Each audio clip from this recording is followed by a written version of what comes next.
Hey there, viewers and Mazda owners and potential future engine swappers. In my last video I told you that I was going to make another video with some more detail about the swap to help you make your decision about potentially doing it yourself. So I want to cover a bunch of things to sort of bring everybody up to speed as to what's going on with this swap. And so it might be a little bit lengthy. If you don't feel like watching the whole thing, I'll just go ahead and sum up what I'm going to say right now for you.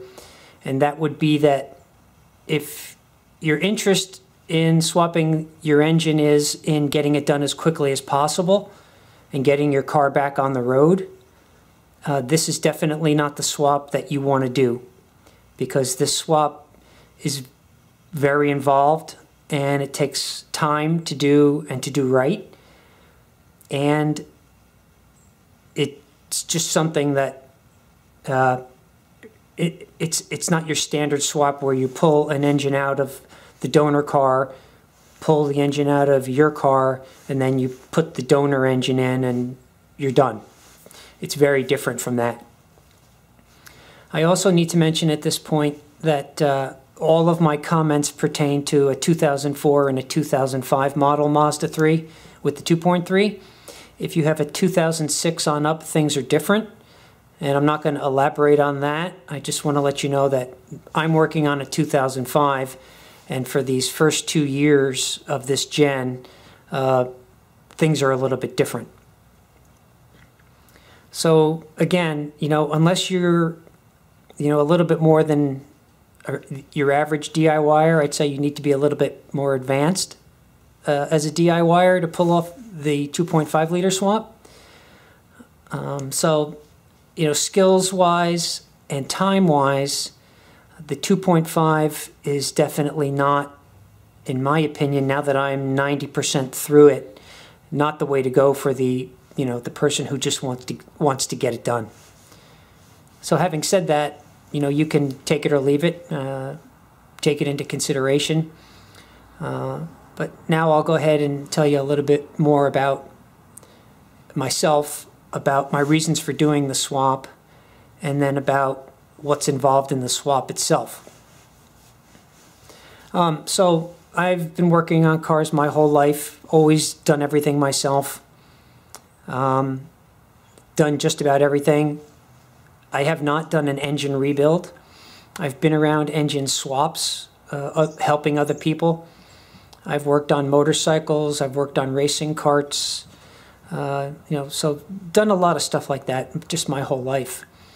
However, this is the first time that I've ever done an engine swap myself, and this is the first time that I've ever embarked on a highly detailed engine swap involving stripping both blocks down to the long block and then swapping parts over to get one working engine, and that's what's involved in this.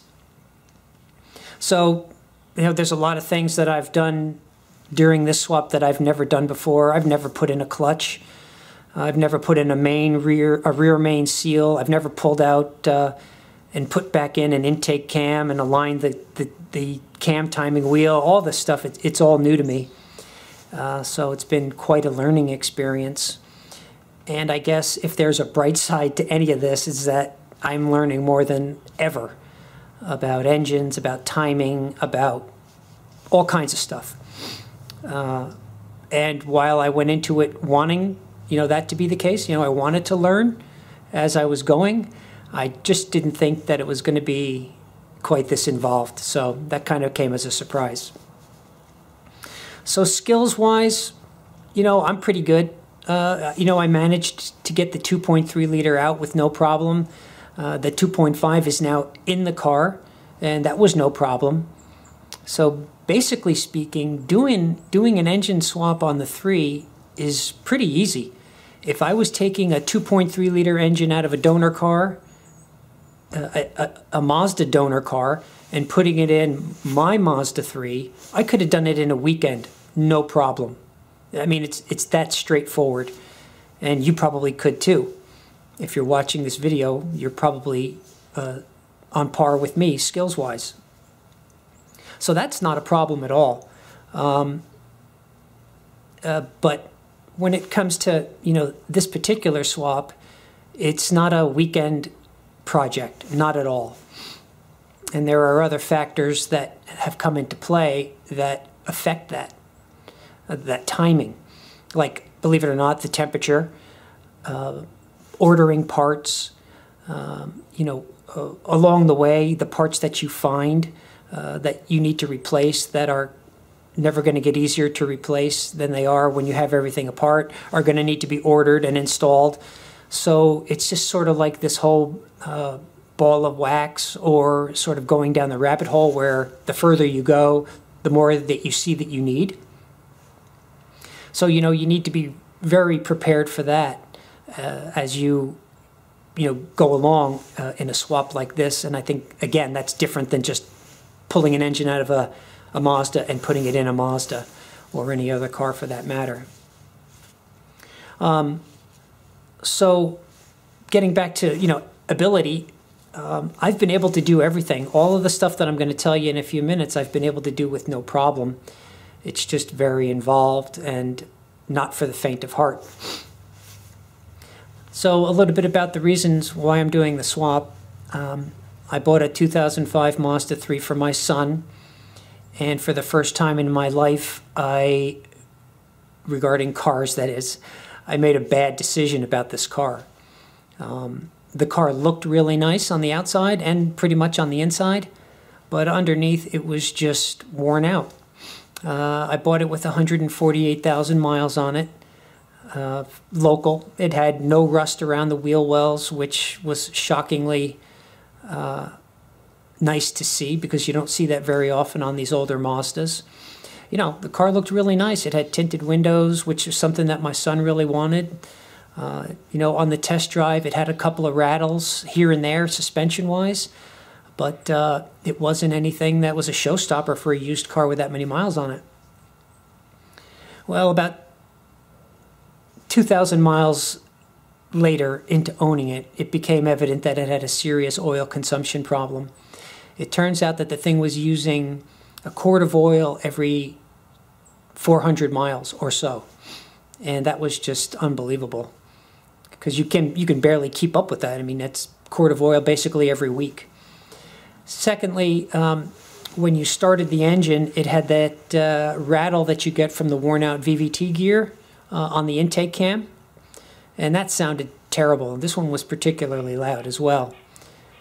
And then finally, it turns out that the thing had the original clutch in it, and at 150,000 miles, the clutch went out on it.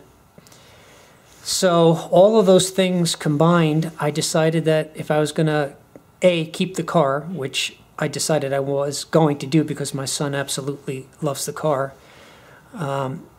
then, B, I was going to do an engine at the same time that I was going to do the clutch. It only made sense to do it all at once.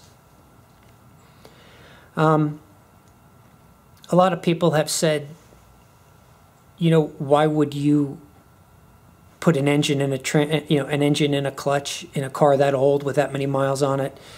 And the reason I give people is that I didn't really want to buy a whole new car, but I was willing to buy a half a car. And that may sound silly, but financial reasons combined with the fact that my son loved the car and the fact that he and I had put some time into doing other things on it together, helped me to decide to just go ahead and do the swap and keep the car.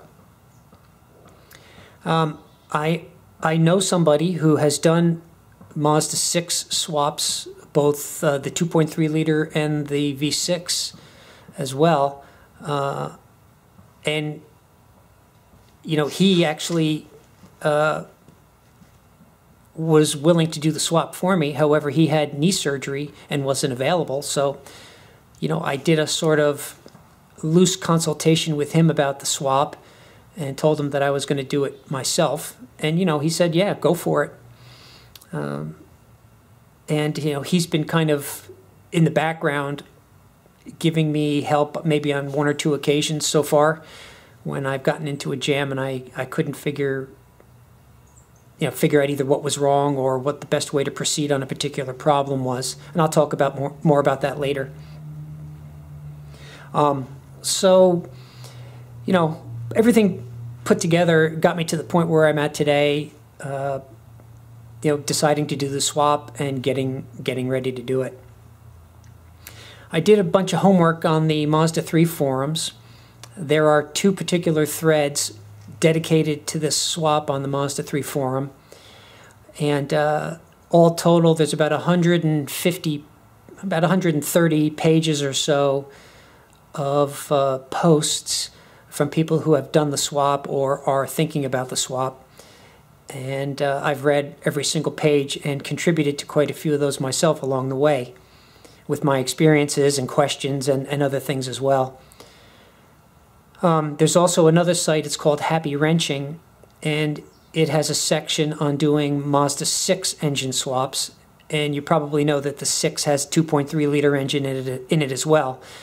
And although a lot of the information on that site is relevant or is specific to the 6, some of it does still pertain to the 2.3 engines that go in the 3s.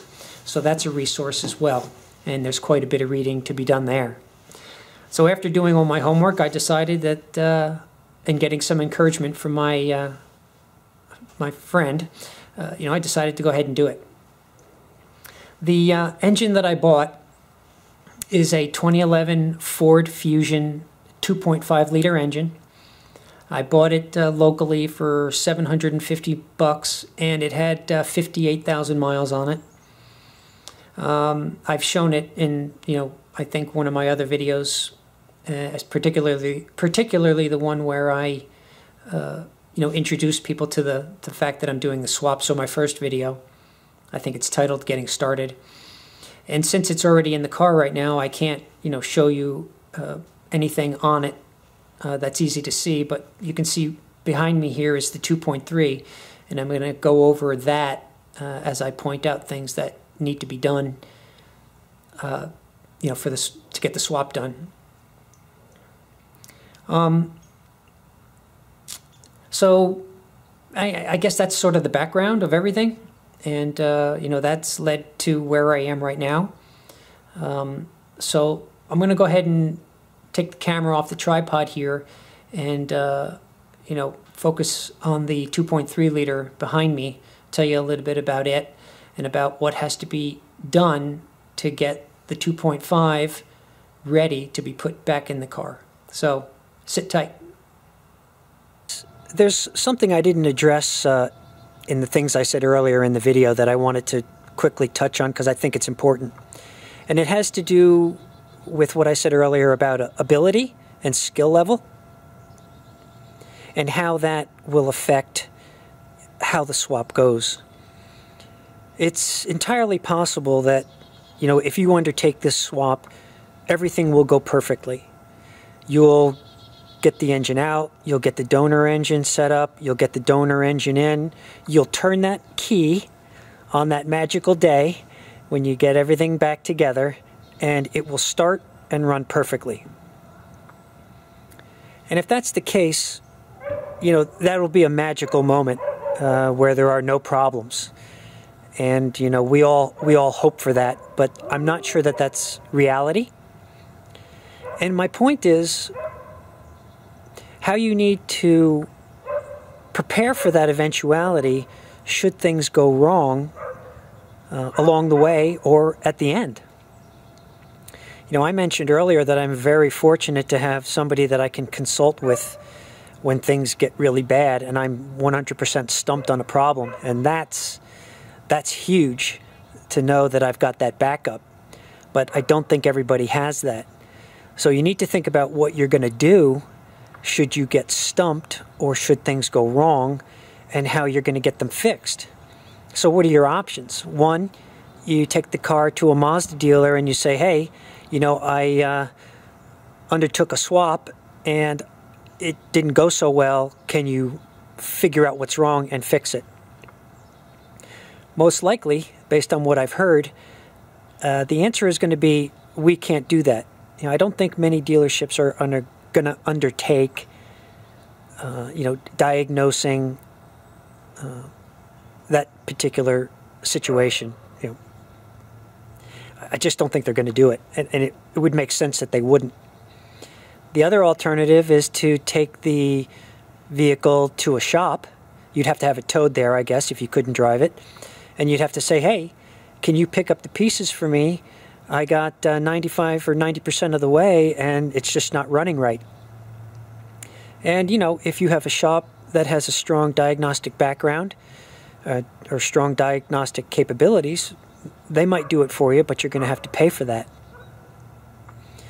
And then thirdly, if you don't want to do the dealer or a shop, that is, if you find a shop that can do good diagnostic work, which I bet you that's harder to find than you think it is, then your only other alternative is to have a network of friends or a friend or an acquaintance that is willing to bail you out when things go wrong. And I'm very lucky. I do have that. I have somebody who can help me out when the going gets super tough and I can't figure it out myself. So I think this is really important, and I think in conjunction with the fact that this swap is not straightforward, it's not a pluck from the donor, put it in your car, and you're done in a weekend. You need to think about what you're going to do, what your backup plan is going to be should things go wrong, and what your resources are and how far you're willing to take it. So something to think about, and I thought it was important enough to mention. So add that to the list of things to consider if this is the kind of swap you want to do. So this is the 2.3, 150,000 miles. It's, as I said earlier, it was consuming a quart of oil every 400 miles. It had the worn-out VVT gear that would rattle like ball bearings in a steel container every time you'd start the engine up. And after, a couple thousand miles of driving it, the clutch went out on it. So that's just a quick recap on why I was doing the swap to begin with. So, in a nutshell, basically what you need to do is take every single thing off of the 2.3 liter engine, and then take every single thing off of the 2.5 liter engine and swap the 2.3 liter parts over to the 2.5 liter to get it ready to be put in. So let me go ahead and recap some of the things. So first, you have to take the oil pan off of the 2.3, and then you have to take the oil pickup out of the 2.3 and put it in the 2.5. Then you need to take the pulley off of the 2.3 because it's a dual pulley, and if you have air conditioning on your car, you need that same pulley. Plus the pulley on the 2.3 has, I believe, different timing a timing wheel on it. You have to take the timing cover off because the pulley from the 2.3 will not fit on the 2.5 timing cover. You can keep the 2.5 water pump, so that's one of the only things you don't have to take off. You have to take the thermostat housing off because the 2.5 directs the hose into where the alternator goes. You can keep the 2.5 liter oil filter, which is nice because it's the screw-on kind. You have to take the 2.3 liter oil sending unit off. If you're putting the 2.5 into a Mazda 3 with a manual transmission, you have to change the pilot. You have to get a pilot bearing and put it in. As far as I know, the EGR valves are the same, so you can use those. You have to change the water outlet block here as well, because it also, like the thermostat housing, directs the hoses in a way that don't work in the engine compartment on the 3. Let's see, the exhaust will bolt up directly, so no changes need to be done to the exhaust or the catalytic converter. On the back side, there's nothing that needs to be changed. Everything just bolts right up. Underneath,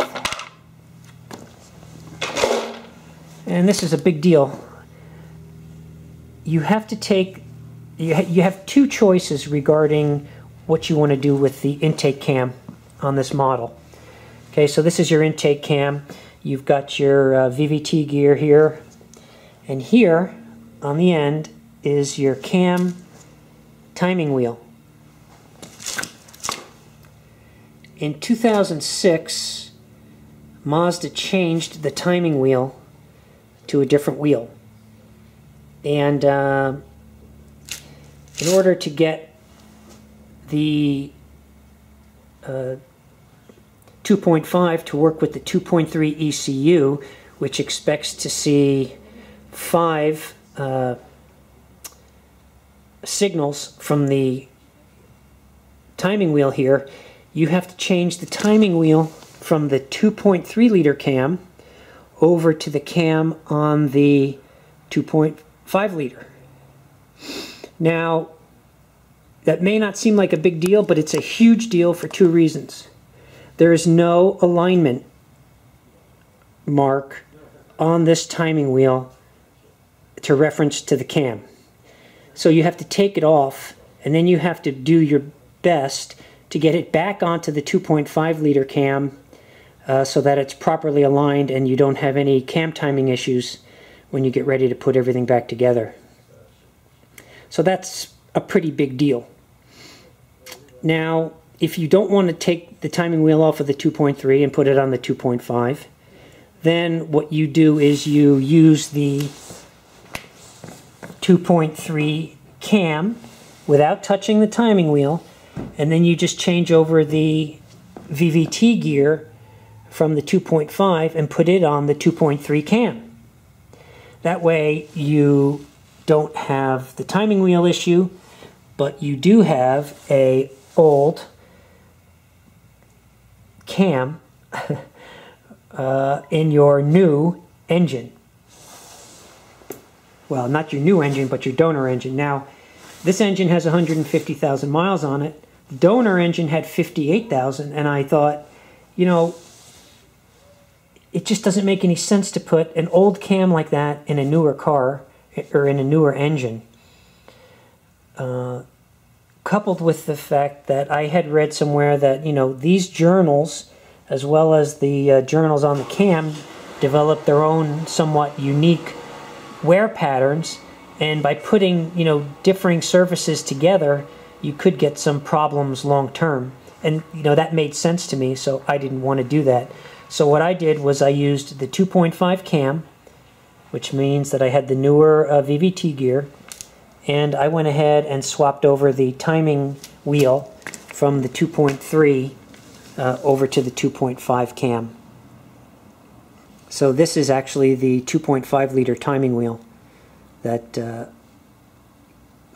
was put back on the old 2.3 cam. Anyway, so that's a lot. There's a lot to think about there. Old cam, new cam, change the sensor, you know, change the timing wheel, don't change the timing wheel.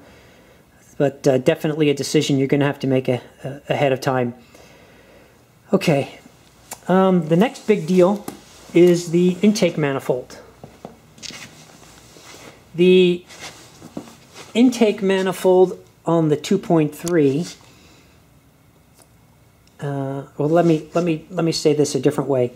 The ports on the 2.5 cylinder head are larger than the ports on the 2.3.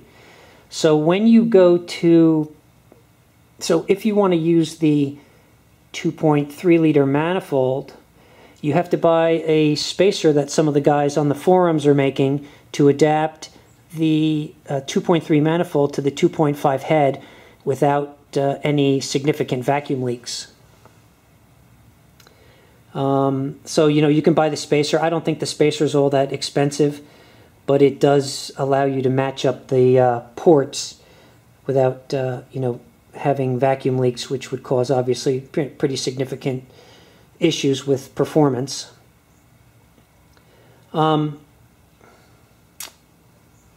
So if you're willing to, you know, if your desire is to keep the 2.3 manifold, and there are reasons to do that, then you'll have to buy the adapter to adapt to the 2.5 head. Another reason you want to keep, that you may want to keep the 2.3 liter manifold is because they're mounted down here. The 2.3 has these intake manifold runner controls on it. So there are two vacuum operated I guess solenoids, one of which has an electrical connection on it that goes back to the ECU to tell it which position this flap is in. And if you keep the 2.3 manifold, you can keep those two solenoids mounted you know, in their original position, and just, you know, make the electrical connections, which are up here, and then that way, you know, your ECU doesn't generate a check engine light on you, and you know, that's one less thing for you to worry about. The other benefit in keeping the 2.3 liter manifold is that since you have to use the 2.3 liter throttle body due to electrical incompatibilities between the 2.5 and the 2.3, you know, you just can bolt it right back up where it belonged without any issues.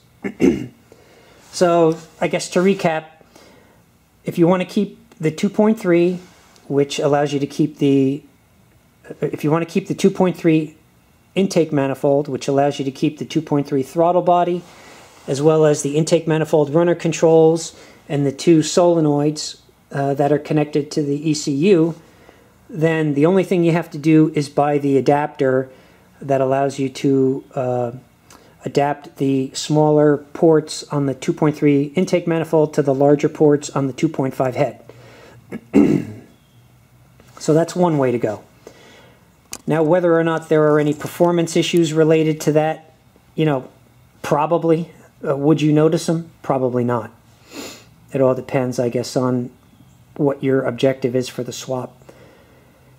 Now, the other alternative, or the other option, is to keep the 2.5 liter manifold on the 2.5 engine, which is what I did. Now, if you do that, you have to do two things. You have to take the intake manifold runner control, one of the two intake manifold runner control solenoids, and keep it electrically connected to the car, which means you have to mount it somewhere on the bottom of the 2.5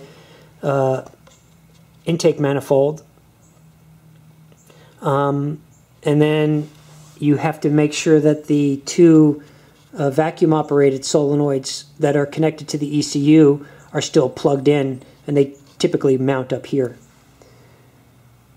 And then finally, since you have to use the 2.3 liter throttle body, you have to buy an adapter kit to adapt the 2.3 throttle body to the 2.5 intake manifold, and that's necessary because the mounting screws on the 2.5 liter manifold are different than the pattern on the 2.3 throttle body. Oh boy.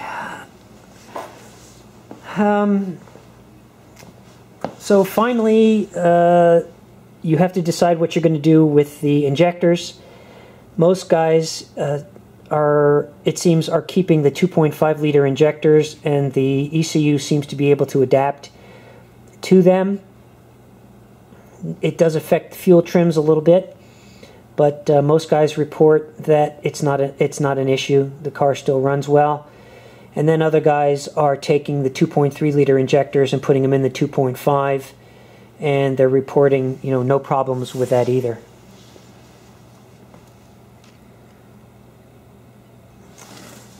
Up top here, one thing that you're gonna have to think about is the valve cover.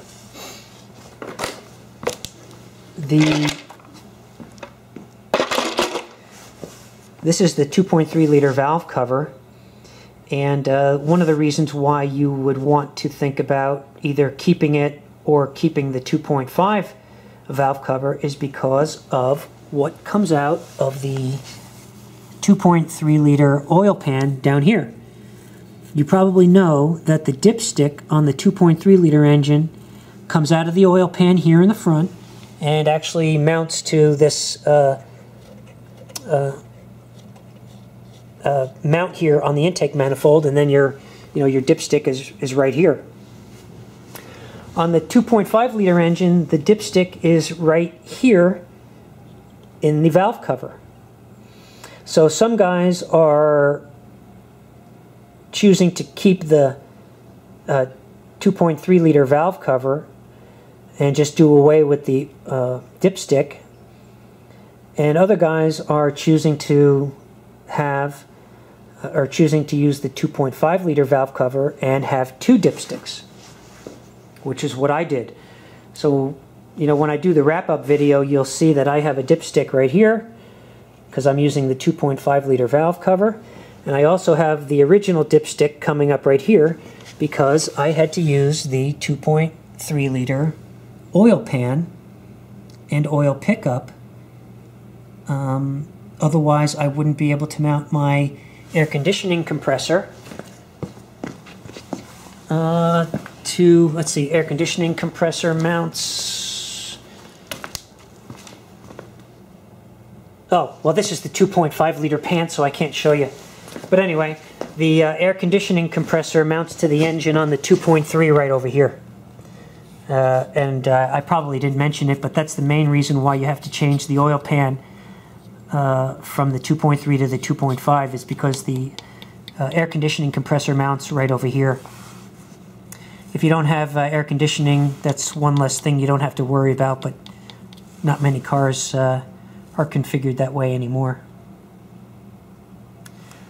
So there's probably a bunch of things I'm forgetting, but that gives you an indication of how involved this is. Strip both engines down, take all these 2.3 liter parts off, put them over on the 2.5.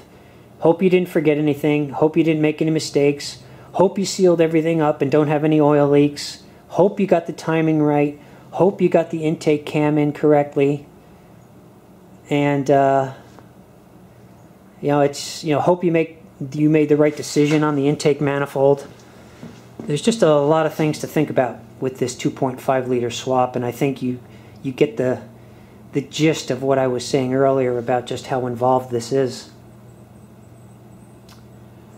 Then, the other aspect of this kind of swap is, since you're not just doing a direct plug and play, there's the factor of it isn't going to get any easier. And that's getting back to the going down the rabbit hole comment I made when I first started this video, is that along the way there's a bunch of things that you're going to run into that while you're in there, it isn't going to get any easier to change. For example, you're going to need to change this rear main seal because, since you're going to have the oil pan off, it's not going to be any easier to replace that rear main seal. You might as well replace this hose that runs behind the intake manifold because it's never going to be any easier to get to that. You might as well change the PCV valve, which is buried way back, behind the intake manifold. It's never going to get any easier than that. You might as well change your thermostat because, geez, you got the outlet housing off anyway. You might as well change that. You might as well change the belt. You might as well change the idler pulley. You know, it just goes on and on and on. One thing after another that you're going to discover. When I disconnected the exhaust manifold, all of a sudden oil was dripping on my head from underneath the car. And it turns out that oil came dripping out of this exhaust port down onto the engine and was just, you know, dripping out. And I thought, my God, if this thing is using that much oil, then, or if that much oil is actually coming out of the cylinder, that's all been going into the catalytic converter, which sits, you know, right about here, all this time. And since before the swap started, I had been monitoring the O2 performance. I noticed that the downstream O2 was following the upstream, which, although it is an absolute confirmation, was a pretty good indication that that catalytic converter was compromised. So, you know, once again, it wasn't going to get any easier to change, you know, the the catalytic converter out. So I ended up putting a new catalytic converter in it. You know, and also, if you remember, I told you that the reason for doing, one of the main reasons for doing the swap was because the clutch went out. So, you know, put a new clutch in. You know, put a new pilot bearing in. So, all kinds of stuff. Lots and lots of stuff to think about. Lots and lots of stuff to touch. You'll touch everything, every single bolt, every single gasket. You are going to have your hands on, and you know, you're going to need to think about. So, you know, I don't have the 2.5 to show you right now because it's in the car, but that's an idea of what's involved. I'm sure I've forgotten a bunch of things because it's a pretty long list of parts and other things to think about along the way. Torque values, timing chain, timing tensioner. You need the timing alignment tools. You need to have a complete set of torque wrenches, obviously, and a fairly decent collection of tools. You know, my tool collection isn't that extensive, but it's been more than enough for this, although I did have to pick up some things along the way, which just, you know, adds further to the expense. So that's that. I'm going to go ahead and put the camera back on the tripod, and then I'll be right back with some final thoughts.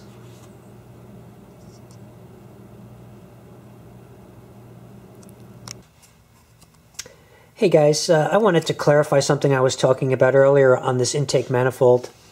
When I told you that there were intake manifold runner controls on it, I confused actuators with solenoids. So on the bottom of the intake manifold are two vacuum operated actuators. One of the two of them has an electrical connection on it because it has a switch which indicates the position of this particular intake manifold runner. The other one is strictly vacuum operated and doesn't have any electrical connection on it at all. Now, mounted up here on the top of the intake manifold are two electrically operated vacuum solenoids. So obviously there's two electrical connections there, which go back to the ECU, and so, you know, you'll need to have those two things connected to avoid getting any check engine lights. So I just wanted to clarify, you know, the difference between the vacuum operated actuators down below and the vacuum operated solenoids up here above.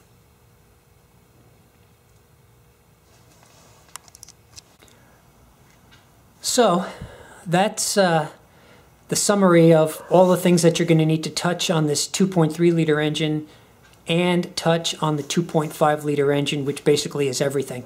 From top to bottom, you are going to need to go through you know, that 2.5 liter engine and get everything set up and ready to go. You know, if you're advanced, no problem. If you're a professional mechanic, you probably do that no problem whatsoever. But if you're an advanced DIYer, or a brave DIYer, you can definitely do it all, because I did it. But you got to be. I think you should be prepared for it. So, I told you, or I warned you, that this was going to be a long one, and as you can see, it was. However, I wanted to give you, enough information for you to really think long and hard about doing this, and about whether or not it was the right swap for you.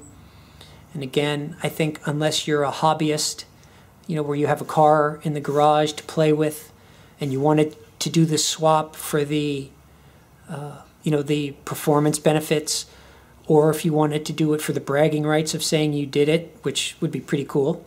That's one thing.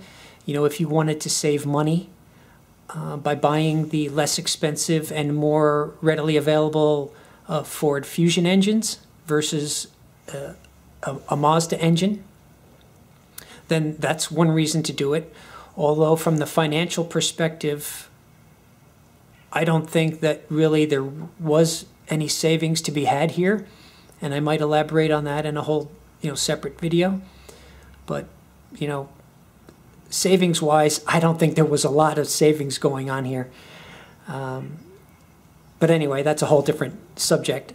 But unless that's where you're coming from, it's a project, and not it's your daily driver that you need to get back on the road right away, this is probably not the way to go. So stay tuned.